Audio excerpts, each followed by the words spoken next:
Hello everyone, good afternoon. কেমন আছো সবাই? আশা করি তোমরা সবাই খুব ভালো আছো।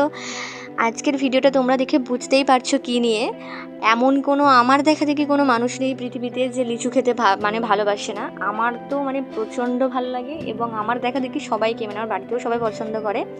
তো যেহেতু এখন আমি ভিডিও বানাই, তো ভাবলাম যে ছোটো ছোটো জিনিসগুলো তোমাদের সঙ্গে আমি, যেমন পেয়ারা, যখন আমার বাড়ির কাছে পেয়ারা হয়েছিল সেটা আমি তোমাদের সঙ্গে শেয়ার করেছি। তো ভাবলাম যখন লিচু হচ্ছে তো সেটাও তোমাদেরকেও দেখাই এবং তোমাদের দেখার সুযোগ করে দিই।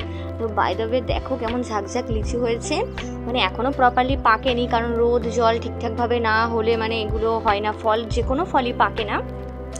তো এখন যদি দু একদিন এরকম ভালো টানা বৃষ্টি আর মোটামুটি রোদ প্রপারলি পাই, তো এটা আরও পেকে যাবে এবং পাকলেও তোমাদের সঙ্গে ভিডিও করে আমি শেয়ার করব। জাস্ট দেখো কত, আমার ভীষণ ভালো লাগে লিচু খেতে। তোমরাও কারা কারা লিচু খেতে ভালোবাসো কমেন্ট সেকশনে গিয়ে কমেন্ট করবে। ভিডিওটা ভালো লাগলে লাইক, কমেন্ট অ্যান্ড শেয়ার করে দেবে। আজকের মতন এখানে টাটা, বাই।